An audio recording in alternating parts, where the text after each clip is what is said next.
জয় শ্রী রাধে, জয় গৌরহরি, জয় জগৎবন্ধু হরি। গুরু কৃপা হি কেবলম। শ্রী গুরুদেবের শ্রীচরণে প্রণতি জানায়, সকল সাধু গুরু বৈষ্ণবের চরণে প্রণাম জানায়। আজ পবিত্র শ্রী শ্রী চৈতন্য চরিতামৃত জয়ন্তী। এই পবিত্র দিনে শ্রী শ্রী চৈতন্য চরিতামৃতের গ্রন্থকার শ্রীল কৃষ্ণদাস কবিরাজ গোস্বামীপাদের জীবনী কথা, তিনি কি করে এই পবিত্র গ্রন্থ শ্রী চৈতন্য চরিতামৃত রচনা করেছেন, তারই কথা কিছু স্মরণ করার ইচ্ছা প্রকাশ করি। বর্ধমান জেলার অন্তর্গত ঝামাটপুর গ্রামে বৌদ্ধবংশে আবির্ভূত হয়েছিলেন শ্রীল কৃষ্ণদাস কবিরাজ গোস্বামী 1517 খ্রিস্টাব্দে। পিতার নাম ছিল ভাগীরথ, মাতার নাম সুনন্দা। অত্যন্ত দরিদ্র পরিবারের ছিলেন। কবিরাজি ব্যবসা করে অতি কষ্টে পিতা ভাগীরথ সংসার চালাতেন। কবিরাজ গোস্বামীপাদের বয়স যখন 6 বছর, তখন পিতৃবিয়োগ হয়। কৃষ্ণদাসের ছোট ভাই শ্যামাদাস, 2 ভ্রাতা। কৃষ্ণদাসের অপেক্ষা শ্যামাদাস 2 বছরের ছোট। পিতৃবিয়োগের পর বিধবা মাতা সুনন্দা অতি কষ্টে 2 পুত্রকে নিয়ে মহা বিপদে পড়েছেন এই সংসার জীবনে। বেশ কিছুদিন থাকতে হয়নি, মাও 2 পুত্রকে ত্যাগ করে পরলোকে গমন করলেন। 2 পুত্রের লালন পালনের ভার পড়ল আত্মীয় স্বজনের উপরে। কৃষ্ণদাস কবিরাজ গোস্বামীপাদ শৈশব থেকে অত্যন্ত শান্ত স্বভাবের ও গম্ভীর প্রকৃতির ছিলেন। মহাপ্রভুর অপ্রকট হওয়ার সময় কৃষ্ণদাস কবিরাজ গোস্বামীপাদের বয়স ছিল 16 বছর। এই কথা শাস্ত্র অনুযায়ী জানা যায়। বয়স যখন 25 বছর বয়স, তখন স্বপ্নে আদেশ পেল দয়াল শ্রী নিতাই চাঁদের। নিত্যানন্দ প্রভু স্বপ্নে এসে ছিল কৃষ্ণদাস গোস্বামীপাদকে বললেন, অয়ে অয়ে কৃষ্ণদাস, না করো তো ভয়, বৃন্দাবনে যাহো তাহা সর্বলভ্য হয়। বৃন্দাবনে যাওয়ার জন্য শ্রী নিতাই চাঁদ আদেশ করলেন স্বপ্নে। আদেশ করে নিতাই চাঁদ অন্তর্নিহিত হয়ে গেলেন। কৃষ্ণদাস কবিরাজ গোস্বামী স্বপ্নাদেশ পেয়ে মূর্ছিত হয়ে পড়লেন ভূমিতে। স্বপ্নাদেশের কথা বিশেষভাবে বিবেচনা করে দেখলেন প্রভু নিত্যানন্দ কৃষ্ণদাস কবিরাজ গোস্বামীপাদকে বৃন্দাবনে যাত্রার জন্য আজ্ঞা করেছেন। তাই তিনি বৃন্দাবনের উদ্দেশ্যে যাত্রা করলেন। বৃন্দাবনে গিয়ে তিনি শ্রী রূপ গোস্বামী, শ্রী সনাতন গোস্বামী, শ্রী জীব গোস্বামীপাদ, শ্রী রঘুনাথ দাস গোস্বামীপাদ, শ্রী রঘুনাথ ভট্ট গোস্বামীপাদ, শ্রী গোপাল ভট্ট গোস্বামীপাদ সকলের সঙ্গে মিলিত হলেন। দীর্ঘকাল পর্যন্ত তাদের সঙ্গ লাভে সৌভাগ্য হয়েছিল শ্রী কবিরাজ গোস্বামীপাদের। আরও কত শত বৈষ্ণবের সঙ্গ পেয়েছিলেন তিনি বৃন্দাবনে। কবিরাজ গোস্বামীপাদ তিনি তার লিখনির মধ্যে দিয়ে প্রকাশ করছেন তিনি যে 6 গোস্বামীপাদের সঙ্গ করেছিলেন তারই কথা। তিনি লিখছেন, শ্রী রূপ সনাতন ভট্ট রঘুনাথ, শ্রীজীব গোপাল ভট্ট দাস রঘুনাথ, এই 6 গুরু শিক্ষার গুরু যে আমার, তা সবার পাদপদ্মে কোটি নমস্কার। শ্রীল গোস্বামীপাদগণে কৃপাবসাদ স্বরূপ কবিরাজ গোস্বামীপাদ শ্রী চৈতন্য চরিতামৃত রচনা করার শক্তি পেয়েছিলেন। কি করে পেলেন এই শক্তি? তখনকার দিনে বৃন্দাবন অরণ্যবাসী যত বৈষ্ণবরা ছিল, তারা প্রতিদিন প্রত্যহ চৈতন্য কথা, মহাপ্রভুর লীলা কথা আলোচনা করে থাকেন, লীলা চিন্তন করে থাকেন। তা কৃষ্ণদাস কবিরাজ গোস্বামী চৈতন্য চরিতামৃতে রূপ গোস্বামীপাদের কথা উল্লেখ করতে গিয়ে লিখছেন, চৈতন্য কথা শুনে করে চৈতন্য চিন্তন। প্রতিদিন রূপ গোস্বামীপাদ গণ চৈতন্য কথা শুনে করে চৈতন্য চিন্তন। রঘুনাথ দাস গোস্বামীপাদের কথা লিখতে গিয়েও তিনি উল্লেখ করেছেন হরেক মহাপ্রভুর চরিত্র কথন। তিনি যে প্রত্যেক দিন মহাপ্রভুর চরিত্র কথা আলোচনা করে তিনি উল্লেখ করেছেন কৃষ্ণদাস কবিরাজ গোস্বামীপাদ। এছাড়া ভক্তি রত্নাকেরও প্রমাণ আছে। তার থেকে বোঝা যায় প্রত্যেক দিন লীলা কথা শুনতে, গৌর চরিত্র কথা শুনতে, আলাপ আলোচনা করতে করতে কত লীলা কাহিনী, কত লীলা কথা কৃষ্ণদাস কবিরাজ গোস্বামী জানতে পারেন। সেই কথা অনুযায়ী তিনি গৌর কথা এই চৈতন্য চরিতামৃতে লিপিবদ্ধ করতে সহজ হয়। এই গোস্বামীপাদদের কথা কেমন খুব সুন্দর ব্যাখ্যা করতে গিয়ে শাস্ত্রকার উল্লেখ করছেন, বলছেন এই কথাগুলো কেমন, বলছে কোষ্ঠী পাথরে ঘষে যেমনি করে সোনা পরীক্ষণ করে নেওয়া হয় ঠিক তেমনি অনেক গৌরের অনেক লীলা কথা ওই গোস্বামীবন্দের মুখে মধুময় কথার সঙ্গে পরীক্ষণ করে কৃষ্ণদাস কবিরাজ গোস্বামীপাদ সুষ্ঠুভাবে শ্রী চৈতন্য চরিতামৃত রচনা করলেন। শ্রী চৈতন্য চরিতামৃত রচনা করার আগে তিনি গোবিন্দ লীলামৃত ও আরও বেশ কিছু বৈষ্ণবীয় গ্রন্থ তিনি রচনা করেছিলেন।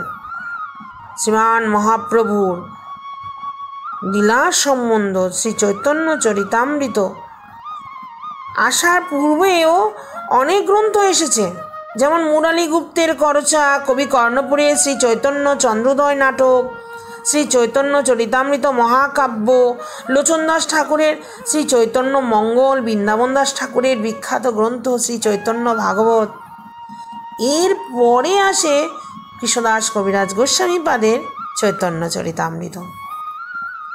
গ্রন্থের মধ্যে বৃন্দাবন দাস ঠাকুরের রচিত শ্রী চৈতন্য ভাগবত বৃন্দাবনবাসী বৈষ্ণবগণের সকলের কাছে অতি প্রিয়। তারা নিত্য প্রতিদিন ওই গ্রন্থই পাঠ করে থাকেন। কিন্তু কোনো গ্রন্থই ওই শ্রীমান মহাপ্রভুর অন্তলীলার কথা বিশেষভাবে উল্লেখ করা নেই। তাই গৌরগত বৈষ্ণবরা গৌরলীলা ওই রসাস্বাদনের পিপাসায় তারা পিপাসিত, তৃপ্ত হচ্ছে না। অন্তলীলা যেখানে নেই সেখানে গৌরলীলার কথা তৃপ্ত তারা পাচ্ছেন না, তাদের উৎকণ্ঠা দিন দিন বৃদ্ধি পাচ্ছে। অবশেষে তারা অতিবৃদ্ধ কৃষ্ণদাস কবিরাজ গোস্বামীপাদকে প্রভুর শেষ লীলা বর্ণিত করার জন্য অনুরোধ করলেন। এইসব বৈষ্ণবদের মধ্যে শ্রী গোবিন্দদেবের সেবক পণ্ডিত শ্রী হরিদাস অগ্রগণ্য ছিল। তিনি শ্রীল কৃষ্ণদাস কবিরাজ গোস্বামীপাদকে গ্রন্থ প্রণয়নের জন্য আদেশ করলেন।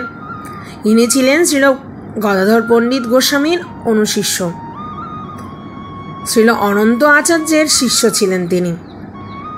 শুধুমাত্র পণ্ডিত শ্রীল হরিদাস এই ব্যাপারে এগিয়ে এসেছেন তা নয়, তার সঙ্গে যোগ দিয়েছিলেন শ্রীল কাশীশ্বর গোস্বামীপাদের শিষ্য শ্রীল গোবিন্দ গোস্বামী, শ্রীল রূপ গোস্বামীপাদের সঙ্গী শ্রীল যাদবাচার্য গোস্বামী, শ্রীল ভূগর্ভ গোস্বামীপাদ ও তার শিষ্য গোবিন্দ পূজক শ্রীল চৈতন্য দাস, শ্রীল মুকুন্দানন্দ চক্রবর্তী, শ্রীল প্রেমীকৃষ্ণ দাস, আচার্য গোস্বামীর শিষ্য শ্রীল শিবানন্দ চক্রবর্তী।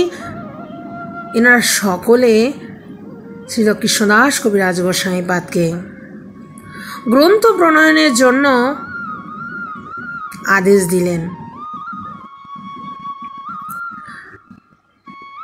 এনাদের নাম ছিল কৃষ্ণদাস কবিরাজ গোস্বামীপাদ চৈতন্য চরিতামৃত গ্রন্থে উল্লেখ করেছেন।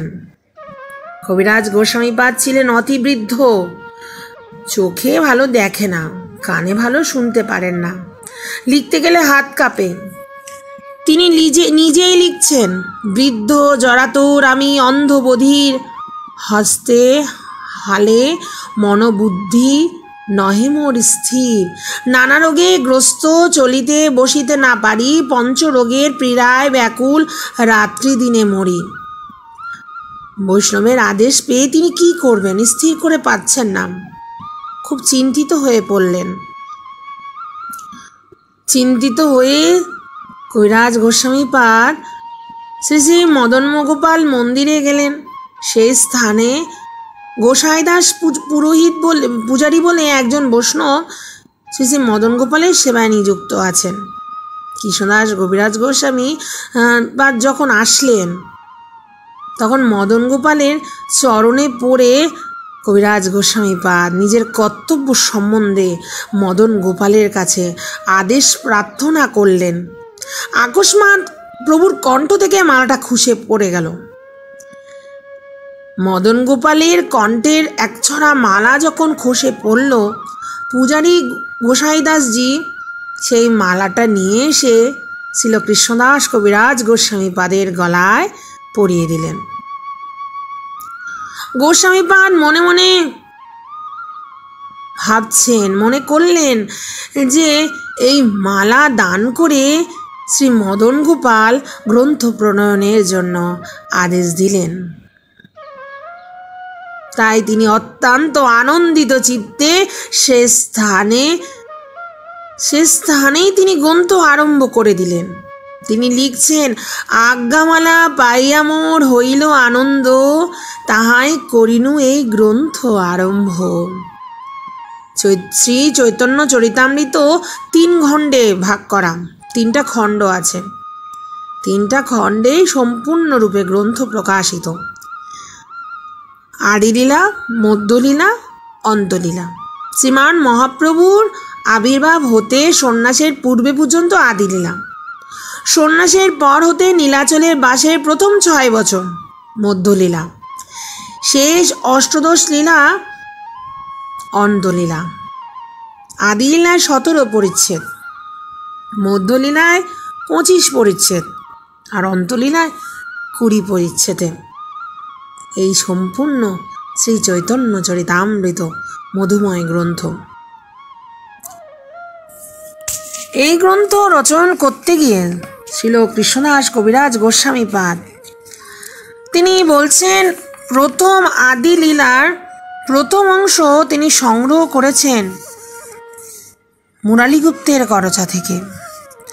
অন্তলীলার কিছু অংশ তিনি সংগ্রহ করেছেন স্বরূপ দামোদরের করচা থেকে, আর বাকি অংশটুকু তিনি বৃন্দাবন দাস ঠাকুরের রচিত শ্রী চৈতন্য ভাগবতের মধুময় গ্রন্থ থেকে তিনি সংগ্রহ করেছেন। সংগ্রহ নয়, তিনি মাধুকরী করেছেন। তাই কৃষ্ণদাস কবিরাজ গোস্বামী পাদ লিখছেন, আদিলীলার মধ্যে প্রভুর যতেক চরিত্র সূত্ররূপে মুরালিগুপ্ত করিলা গ্রথিত। প্রভুর যে শেষ লীলা স্বরূপ দামোদর সূত্র করি গাঁথিল গ্রন্থের ভিতর। এই 2 জনার সূত্র দেখিয়া শুনিয়া বর্ণনা করেন বৈষ্ণব ক্রম যে করিয়া। আদিলীলার মহাপ্রভুর আদিলীলা দর্শন করেছেন মুরালিগুপ্ত, তাই তিনি ওই লীলা দর্শন করে নিজের করচার মধ্যে মধুময় করে সেই আদিলীলার কথা তিনি লিপিবদ্ধ করেছেন। সেই আদিলীলা কথা সেখান থেকে সংগ্রহ করে কৃষ্ণদাস কবিরাজ গোস্বামী পাদ শ্রী চৈতন্য চরিতামৃত গ্রন্থে লিপিবদ্ধ করেছেন। গোস্বামী পাদ অন্তলীলার মধুময় কথা যা স্বরূপ দামোদরের করচায় স্বরূপ দামোদরজি তিনি লিপিবদ্ধ করেছেন, সেখান থেকে তিনি মাধুকরী করেছেন। শ্রীল কৃষ্ণদাস কবিরাজ গোস্বামী পাদ উল্লেখ করছেন, দামোদর স্বরূপ আর গুপ্ত মুরালি মুখ্য মুখ্য লীলার সূত্র লিখে আছে বিস্তারী, সেই অনুসারে লিখি লীলার সূত্রগণ। বিস্তারে বর্ণিয়াছে তাহা দাস বৃন্দাবন, চৈতন্য লীলার ব্যাস বৃন্দাবন দাস, মধুর করিয়া লীলা করিলা প্রকাশ। গন্ধ বিস্তারের ভয়ে তোহা ছাড়িল যে যে স্থান, সেই স্থান কিছু করিব ব্যাখ্যান। প্রভুর লীলামৃত তহে কইল আস্বাদন, তার ভুক্ত শেষ কিছু করিয়ে চর্বণ। অপূর্ব দৈন্যতার ছিল গোস্বামী পাদের।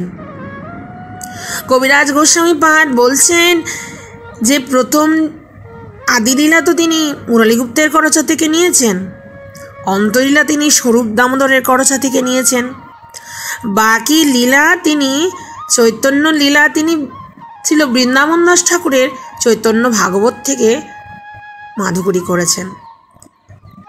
ছিল বৃন্দাবন দাস ঠাকুর তিনি শ্রী চৈতন্য ভাগবত গ্রন্থে বিশেষ বিশেষ কিছু জায়গায় সুষ্ঠুভাবে প্রকাশ করেছেন। কিছু কিছু জায়গা গ্রন্থ বিস্তারের ভয়ে তিনি সংক্ষেপে বলেছেন। ছিল কৃষ্ণদাস কবিরাজ গোস্বামী সেই অংশটুকু বিস্তারিতভাবে চৈতন্য চরিতামৃতে রচনা করেছেন। তিনি দৈন্যতার সঙ্গে উক্তি দিয়ে বলছেন, আমি কি রচনা করব, আমি তো ছিল বৃন্দাবন দাস ঠাকুরের চর্বিত তাম্বুল প্রসাদী আমি পুনরায় চর্বণ করেছি। মানে পুনরায় সেই গ্রন্থ থেকে মাধুকরী করা, চৈতন্য ভাগবত থেকে মাধুকরী করা অংশ তিনি পুনরায় আস্বাদন করে মধুময় করে শ্রী চৈতন্য চরিতামৃতে প্রকাশ করলেন। তিনি বলছেন, বৃন্দাবন দাস প্রথম যে লীলা বর্ণিল সেই সব লীলা আমি সূত্রমাত্র কইল, তার ত্যক্ত অবশেষ সংক্ষিপ করিল। বৃন্দাবন দাস ঠাকুর চৈতন্য ভাগবতে কিছু সূত্র রচনা করেছে কিছু ক্ষেত্রে, সেই সূত্রগুলো নিয়ে কৃষ্ণদাস কবিরাজ গোস্বামীপাদ পুনরায় চৈতন্য চরিতামৃতে তা রচনা করলেন। তিনি বলছেন, চৈতন্য লীলামৃত তো সিন্ধু সমান, দুগ্ধ সিন্ধু। তৃষ্ণিত জন যারা তৃষ্ণার্ত তারা যত পারি তত কৃষ্ণ শ্রী চৈতন্য চরিতামৃতের গ্রন্থের মাধ্যমে মহাপ্রভুর অমৃত ধারা পুনঃ পুনঃ প্রাণ করো, পুনঃ পুনঃ পান করতে বলছেন ভক্তদের। তিনি বলছেন, চৈতন্য লীলামৃত সিন্ধু দুগ্ধাদি সমান, তৃষ্ণা অনুরূপ বাড়ি ভরি তেহ কইল পান, তার ঝাড়ি শেষামৃত কিছু মরে দিলাম। ভক্তগণ সেই চৈতন্য লীলামৃত সিন্ধুর বাড়ি বৃন্দাবন দাস ঠাকুরের লিখা গ্রন্থ চৈতন্য ভাগবতের মাধ্যমে পান করেছে। তার কিঞ্চিততম বাড়ি ছিল কৃষ্ণদাস কবিরাজ গোস্বামী গ্রহণ করে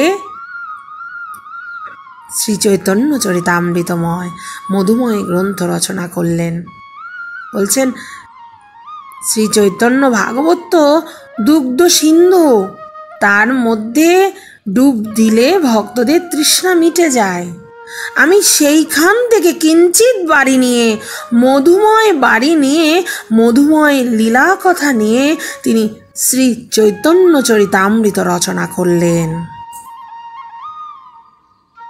কবিরাজ গোস্বামীপাদ উল্লেখ করে বলছেন, চৈতন্য লীলা রত্নসার স্বরূপের ভাণ্ডার তোহে তুইল রঘুনাথ কণ্ঠে, তাহা কিছু যে শুনিল তাহা ইহা বিবরিল, ভক্তগণে দিল এই ভেটে।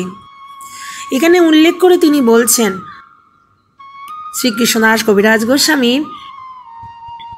দীক্ষার গুরু ছিলেন শ্রী রঘুনাথ দাস গোস্বামীপাদ। রঘুনাথ দাস গোস্বামীপাদ যখন নীলাচলে ছিলেন, আদি সপ্ত গ্রাম থেকে নীলাচল ধামে শ্রীমান মহাপ্রভুর কাছে যখন ছিলেন, তখন ছিল স্বরূপ দামোদরের কাছে মহাপ্রভুর লীলামৃত পান করেছেন। নিত্য প্রতিদিন গৌরের অপূর্ব অমৃতময় লীলা তিনি শ্রী স্বরূপ দামোদরের কাছে তিনি আস্বাদন করেছেন। সেই আস্বাদিত কথা তিনি কবিরাজ গোস্বামীপাদকে শ্রবণ করিয়েছেন। সেই থেকে এবং বিভিন্ন ভক্তের থেকে নেওয়া গৌর রসামৃত সিন্ধু জলবারিধি, সেই জলবারিধি নিয়ে তিনি শ্রী চৈতন্য চরিতামৃত মধুময় গ্রন্থ রচনা করলেন। শ্রী গুরুদেব শ্রী রঘুনাথ দাস গোস্বামী পাদের মুখে গৌরামৃত শ্রবণ করে ও বিভিন্ন গৌর ভক্তদের মুখে গৌরের লীলা কথা শ্রবণ করে ভেট স্বরূপ উপহার স্বরূপ গ্রহণ করে শ্রী চৈতন্য চরিতামৃতের মতো দার্শনিক গ্রন্থ তিনি রচনা করলেন, যা গৌরীয় বৈষ্ণবদের মুকুটমণি স্বরূপ। চৈতন্য চরিতামৃত গ্রন্থ গৌরীয় বৈষ্ণবদের মুকুটমণি স্বরূপ, মুকুটের সমান। যে সমস্ত লীলা কবিরাজ গোস্বামীপাদ রচনা করছেন তিনি বিভিন্ন গ্রন্থ থেকে লিপিবদ্ধ করেছেন, তা আগেই বলেছেন। শ্রীল রঘুনাথ দাস গোস্বামীপাদের মুখে শোনা শ্রী রূপ গোস্বামীপাদ, শ্রী সনাতন গোস্বামীপাদ, শ্রী গোপাল ভট্ট গোস্বামীপাদ, বিভিন্ন রকম গোস্বামীপাদদের মুখ থেকে বিভিন্ন গৌর লীলামৃত কথা শ্রবণ করে গ্রহণ করে মাধুকরী করে তিনি শ্রী চৈতন্য চরিতামৃতে সেই অমৃতময় কথা লিপিবদ্ধ করেছেন। এছাড়া প্রধানতম গ্রন্থ শ্রীল বৃন্দাবন দাস ঠাকুরের রচিত শ্রী চৈতন্য ভাগবত ও কবি কর্ণপুরে চৈতন্য চন্দ্রোদয় নাটক, চৈতন্য চরিতামৃত মহাকাব্য, মুরালীগুপ্তের করচা, মুরালীগুপ্তের লিখা শ্রী চৈতন্য চরিতামৃত কাব্য, স্বরূপ দামোদরের করচা, রঘুনাথ দাস গোস্বামীপাদের স্তবমালা, এসব থেকে তিনি গৌর রসামৃত সিন্ধু নিয়ে তিনি শ্রী চৈতন্য চরিতামৃত মধুময় গ্রন্থ রচনা করলেন। শ্রীমদ্ ভাগবত মহাপুরাণকে বলা হয় ভগবান শ্রীকৃষ্ণের দ্বাদশ অঙ্গ। ভাগবতের দ্বাদশ স্কন্দ, ভগবানের দ্বাদশ অঙ্গ, এটা বললে ভুল বলা হবে না। শ্রী চৈতন্য চরিতামৃত শচীনন্দন, বিষ্ণুপ্রিয়ার প্রাণনাথ, গম্ভীরানাথ, গদাধরের প্রাণগোড়া, নরহরির চিতচোরা, শ্রী গৌর হরি শ্রীমান মহাপ্রভুর অভিন্ন কলেবর। শ্রী চৈতন্য চরিতামৃত মধুময় গ্রন্থ জীবন আখ্যানের অপেক্ষা তিনি এই গ্রন্থ পরম দার্শনিক গ্রন্থ। গৌড়ীয় বৈষ্ণব সমাজের কাছে এই গ্রন্থ সমস্ত গোস্বামীগণের সকল গ্রন্থের সারস্বরূপ। গোস্বামীগণ কত শত গ্রন্থ রচনা করেছেন, সকল গ্রন্থের সার হল শ্রী চৈতন্য চরিতামৃত গ্রন্থ। এক কথা বৈষ্ণব সিদ্ধান্ত সম্পুট গ্রন্থ হল শ্রী চৈতন্য চরিতামৃত। অপূর্ব মধুময় গৌর রসামৃত সিন্ধুময় গ্রন্থ শ্রী চৈতন্য চরিতামৃত গ্রন্থ। যারা কৃষ্ণ গৌর কথা আস্বাদনের লোলুপ ব্যক্তি, লোলুপ ভক্ত, যারা গ্রন্থখানা আস্বাদন করতে বেশ আগ্রহী, আকাঙ্ক্ষিত, এই গ্রন্থ তাদের কাছে যত পাঠ করা যায় এই গ্রন্থ তত পাঠের আকাঙ্ক্ষা বৃদ্ধি পায়। তাদের উদ্দেশ্যে শ্রীল কৃষ্ণদাস কবিরাজ গোস্বামীপাদ লিখছেন, যেবা নাহি বোঝে কেহ শুনিতে শুনিতে সেহ কি অদ্ভুত চৈতন্য চরিত, কৃষ্ণে উপজীবী প্রীতি জানিবে রসের রীতি, শুনিলেই হয় বড় হিত। কত শত গ্রন্থ রচনা করেছেন বিশ্বনাথ চক্রবর্তীপাদ, কবি কর্ণপুর, বিল্বমঙ্গল ঠাকুর, এছাড়া কত শত গোস্বামীপাদগণ, শ্রী রূপ গোস্বামীপাদ, শ্রী সনাতন গোস্বামীপাদ, শ্রী রঘুনাথ দাস গোস্বামীপাদ, শ্রী গোপাল ভট্ট গোস্বামীপাদ, কত শত গ্রন্থ ওনারা রচনা করেছেন। সকল গ্রন্থে নির্যাস স্বরূপ, সার স্বরূপ গ্রন্থ যদি হয়, সেইটি হল শ্রীল কৃষ্ণদাস কবিরাজ গোস্বামী রচিত শ্রী চৈতন্য চরিতামৃত গ্রন্থ। 1537 সনে 1537 শকে জ্যৈষ্ঠ মাসে রবিবার কৃষ্ণা পঞ্চমী তিথি আজকের দিনে এই পবিত্র শ্রী চৈতন্য চরিতামৃত গ্রন্থ সম্পূর্ণ হয়েছিল। তাই এই তিথিকে শ্রী চৈতন্য চরিতামৃত জয়ন্তী নামে বৈষ্ণবগণ পূজা করে থাকেন। তাই এই পূর্ণ তিথিতে এই শ্রী শ্রী শ্রী চৈতন্য চরিতামৃত জয়ন্তীতে আমরা চৈতন্য চরিতামৃত রচয়িতা শ্রীল কৃষ্ণদাস কবিরাজ গোস্বামী পাদের শ্রীচরণে প্রণাম জানাই। তিনি যদি শ্রী চৈতন্য চরিতামৃত রচনা না করতেন, আমরা কি করে গৌরের এই মধুময় কথা আস্বাদন করতে পারতাম। তাই চিরকৃতজ্ঞ আমরা শ্রীল কৃষ্ণদাস কবিরাজ গোস্বামী পাদের শ্রীচরণে। আজ শ্রী চৈতন্য চরিতামৃত জয়ন্তী, এই পুণ্য তিথিতে শ্রী চৈতন্য চরিতামৃতের কিছু কথা আস্বাদনের ও স্মরণ মননের চেষ্টা করলাম। শ্রীল কৃষ্ণদাস কবিরাজ গোস্বামীর পাদপদ্মে প্রণাম জানিয়ে আজকের এখানের কথা বিশ্রাম করছি। আমার কথা যদি ভালো লেগে থাকে ও আরও কৃষ্ণ কথা, ভক্ত কথা, ভগবত কথা আস্বাদনের জন্য আমার চ্যানেলটা সাবস্ক্রাইব করুন, লাইক করুন, শেয়ার করুন। জয় শ্রী রাধে, জয় গৌর হরি, জয় জগৎবন্ধু হরি, জয় শ্রী গুরুদেব।